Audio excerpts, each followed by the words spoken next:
সত্যি, তোদের দুই ভাইকে দেখে আমি অবাক হচ্ছি। তোর বড় ভাই এসেছে সবকিছু তোর নামে লিখে দেওয়ার কথা বলতে, আর তুই কিনা ভাবছিস ও আর আমি তোকে ঠকাচ্ছি। ওসব ভালো সাজা নাটক অনেক দেখেছি, আর না। তাছাড়া আমি তো বড় ভাইকে ঠকাতে বলছি না। এতে তো গ্রামের লোকেরাও আমাকে কম কথা শোনাবে না। না ভাই, আমার কিছু লাগবে না। তুই ভালো থাকলে আমিও ভালো থাকবো। তাছাড়া ভাইজান যখন এতই ভালো স্বাস্থ্য চাইছেন, তার যখন কিছুই লাগবে না, তাহলে ওই যে তেঁতুল গাছের ওখানকার জমিটাই ভাইজানকে দিন। তিনি না হয় সেখানে বাড়ি করে থাকবে, বাদ বাকি আমার নামে লিখে দিন। সে কি? ও ওখানে কেন বাড়ি করবে? আমাদের তো এই বাড়িটা আছেই। আজ আছে, কাল বাঘ হয়ে যাওয়ার পর তো আর থাকবে না। তাছাড়া বাগাবাগি পর কখনো দুই ভাই একসাথে থাকতে পারে নাকি? বেশ বাবা, তুমি তাই করো। ভাই যখন বলছে, আমি না হয় ওখানে বাড়ি করব। কি হলো বাবা, তুমি কিছু বলছো না কেন? আমি আর কি বলবো, যা বলার তা তো তোরা বলেই দিয়েছিস।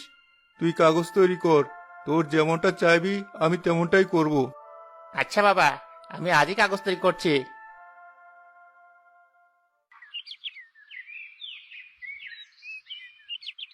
না না, এতগুলো টাকা তো আর আমি তোমাকে মুখের কথায় দিতে পারি না। আহা সালমান ভাই, আপনি শুধু শুধু চিন্তা করছেন কেন?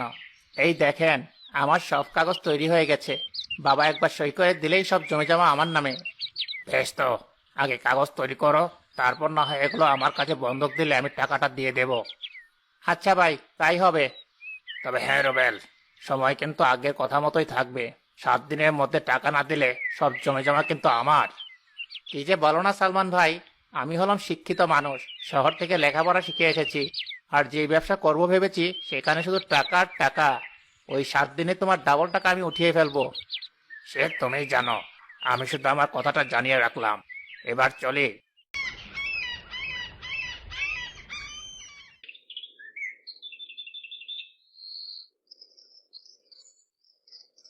এই নে রুবেল, আজ থেকে তোর কথাই ঠিক হলো। সব জমি জমা এমনকি এই বাড়িটাও আজ থেকে তোর। তবে হ্যাঁ বাবা, একটা কথা মনে রাখিস, এই আমার বাপ দাদার ভিটে, এটা যেন হাতছাড়া না হয়।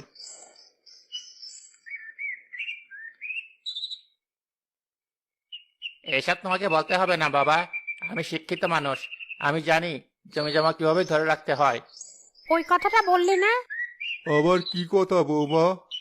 যখন ভাগ বাটোয়ারা হয়েই গেছে, তাহলে দেরি না করে ভাইজান না হয় তেঁতুল তলাতে একটা বাড়ি বানাক। এ নিয়ে তোকে চিন্তা করতে হবে না ভাই। আমি আজই তোর ভাবিকে নিয়ে চলে যাচ্ছি। তাছাড়া আমি মূর্খ সূর্খ মানুষ, একচালা টিনের ঘর আমি একা হাতেই তুলে নিতে পারবো। ছি ছি রুবেল, এই তো শিক্ষা। শুনুন বাবা, আপনার যখন ছোট ছেলেকে এতই অপছন্দ, তাহলে আপনি এবার এখানে কেন থাকবেন? যান না, বড় ছেলের কাছে গিয়ে থাকুন। ছোট বৌমা, ধমকাচ্ছ কেন বাবা? ও তো ঠিক কথাই বলেছে। আমার কাছে থাকবে আর আমারই বদনাম করবে, এটা তো আর আমার বউ সহ্য করবে না, তাই না? আচ্ছা ভাই, বাবাকে আমরা আমাদের সাথে নিয়ে যাব, তবুও তোমরা ঝামেলা করো না। হ্যাঁ বাবা, কাঁচা ঘরে থাকতে তোমার হয়তো কষ্ট হবে, কিন্তু বাবা, তোমার এই বড় ছেলে যতক্ষণ বেঁচে আছে তোমাকে না খেয়ে থাকতে হবে না। হ্যাঁ বাবা, তাই নিয়ে চল। এখানে থাকলে আমিও যে দম বন্ধ হয়ে মরে যাব। হ্যাঁ হ্যাঁ, তাই যান, যত সব। চলো বাবা, আমার সাথে চলো।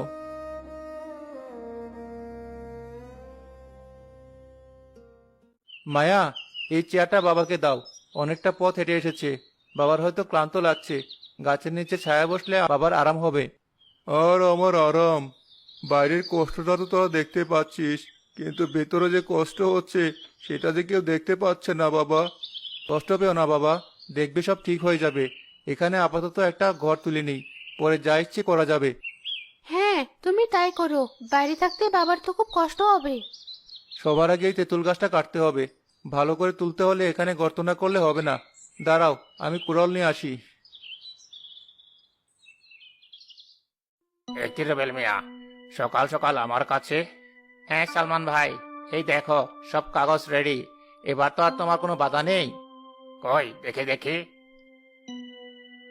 বাহ, সবই তো ঠিক আছে দেখছি।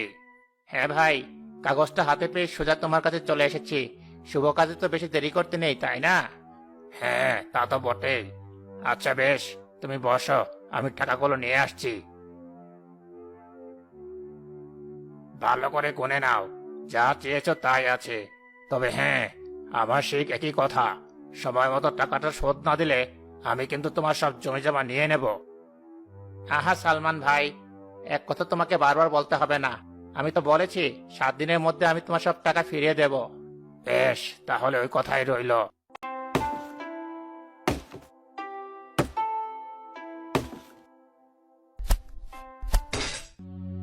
আরে, শাবল দিয়ে কোপ দিতে এখানে এমন শব্দ হলো কেন? তাহলে কি এখানে কিছু আছে? কি হলো? তোমার আর কত সময় লাগবে? ওদিকে তো টিন সব চলে এসেছে। এই তো হয়ে এসেছে। খুঁটি পুঁততে ভালো করে গর্ত করছিলাম, কিন্তু দেখো না, এখানে শাবল ফেলতে কেমন শব্দ হলো। সে কি? শব্দ হবে কেন? ভালো করে দেখো কিছু পড়েছে কিনা।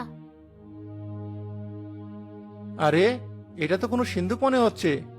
সিন্ধুক? তেঁতুল গাছের নিচে মাটির তলে আবার কিসের সিন্ধুক? ভালো করে দেখো তো।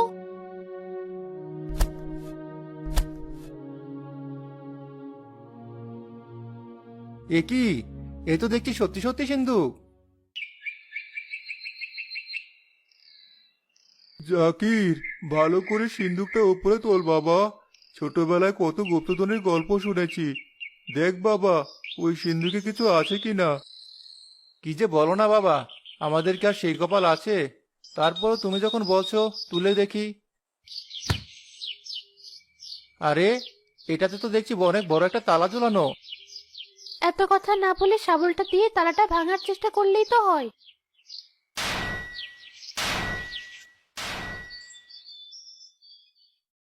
এই দেখো সাথী, সালমান ভাইয়ের থেকে টাকাগুলো নিয়ে এলাম। এত টাকা? আমার কত শখ একটা নতুন বড় দেখে সোনার সীতাহার বানাবো। আমাকে একটা সীতাহার করিয়ে দাও। আহা সাথী, কি বলছো এসব? এই টাকা তো আমি ব্যবসার জন্য এনেছি। সালমান ভাই মাত্র 1 সপ্তাহ সময় দিয়েছে। ভালো ভালো সুদ সহ টাকাটা ফিরিয়ে না দিলে এই জমি জমা বাড়িঘর সব চলে যাবে। অত শত আমি জানি না, আমাকে গয়না বানিয়ে দিতেই হবে। আচ্ছা বেশ, এখন খাবার আনো, তোমার জ্বালায় আর পারি না। এ কি? এসব কি দেখছি? হায় আল্লাহ, তুমি সত্যিই মহান। তুমি সত্যি আজ আমার ছেলেকে গুপ্তধন দিলে। দেখলি তো বাবা, রাখে আল্লাহ তো মারে কে। আজ হয়তো আমি আর রুবেল তোকে ঠকিয়েছি, কিন্তু আল্লাহ ঠিকই তোর দিকে মুখ তুলে চেয়েছেন। এসব কি বলছো বাবা? ঠিকই বলছি রে বাবা। যা বাবা, এখান থেকে কিছুটা বিক্রি করে তুই ভালো ব্যবসা শুরু কর। মায়া, এই সীতাহারটা তুমি রাখো। আমি তো তোমাকে কখনো কোনো গয়না করে দিতে পারিনি, তাই এটা রাখো। না না, আমার কিছু লাগবে না। বাবা যা বললো তাই করো। আগে তুমি ব্যবসাটা ঠিক করো। আচ্ছা, তাই হবে। আর হ্যাঁ বাবা, তাহলে আর এখানে টিনের ঘর উঠবে না, এখানে বিল্ডিং এ উঠবে। আমি এখনই বাজারে যাচ্ছি। জাকির সিন্ধুকে পাওয়া স্বর্ণ বিক্রি করে 6 দিনেই একটা ভালো বাড়ি করলো, বড় ব্যবসাও শুরু করলো। অন্যদিকে রুবেল তার ব্যবসায় লস খেয়ে বিপদে পড়ে গেল। এ কি? তোমাকে এমন দেখাচ্ছে কেন? সব শেষ হয়ে গেছে সাথী, আমার সব শেষ হয়ে গেছে। আমার ব্যবসাটা আর নেই। কি বলছো এসব? তুমি না বলেছিলে তুমি শহর থেকে পড়ালেখা করা ছেলে? তাছাড়া যে ব্যবসা তুমি করছো তাতে কোনো লস হওয়ার চান্স নেই। হ্যাঁ, কিন্তু আমার যে কপাল পোড়া, ব্যবসায় আমার যে পার্টনার ছিল সে আমার সব টাকা নিয়ে পালিয়ে গেছে। হাই হাই, কি বলছো তুমি? এখন কি হবে? সালমান ভাই কি তাহলে আমাদের বাড়িঘর সব কেড়ে নেবে? তাহলে আমরা কোথায় যাব? সবই আমার দুষ্কর্মের ফল সাথী। নিজের বাইকে টকিয়ে ওই তেঁতুল তলায় পাঠিয়েছি, তাই আল্লাহ আমাকে শাস্তি দিয়েছেন। আর দেখো না, ভাইজান ওখানে কেমন বিল্ডিং তুলেছে। এবার আমাদের কি হবে?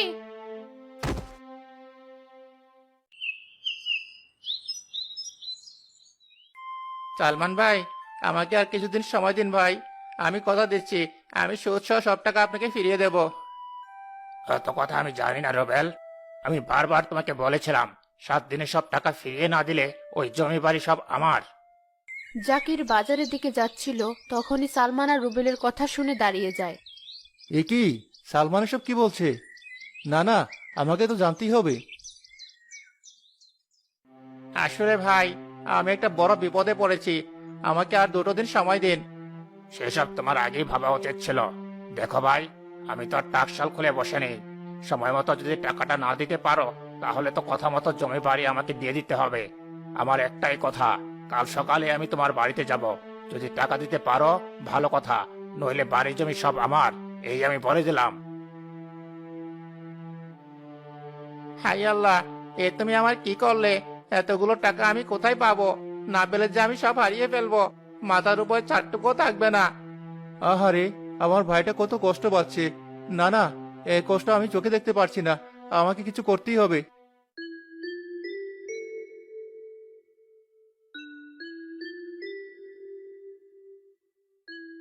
যা হয়েছে ভালোই হয়েছে। নিজের ভাইকে ঠকিয়ে কেউ বড়লোক হতে পারে না। আল্লাহই ওর প্রাপ্য শাস্তি ওকে দিয়েছেন। এ তুমি কি বলছো বাবা? ও তোমার ছেলে? ছেলে? কিসের ছেলে? যেদিন বাবাকে তাড়িয়ে দিয়েছিল সেদিন ওর মনে ছিল না? এতটা কঠিন হবেন না বাবা, মানুষ মাত্রই ভুল করে। তাছাড়া রুবেল তো আমাদের পর না। ওর এই বিপদে আমরা যদি ওর পাশে না দাঁড়াই, তাহলে যে আমরাও মানুষ হতে পারবো না। কিন্তু আর কোনো কিন্তু না বাবা। তাছাড়া ওই জমি বাড়ি তো আমাদেরই, তাই না? তোমারই তো বাপদাদার ভিটে। তুমি আর না করো না।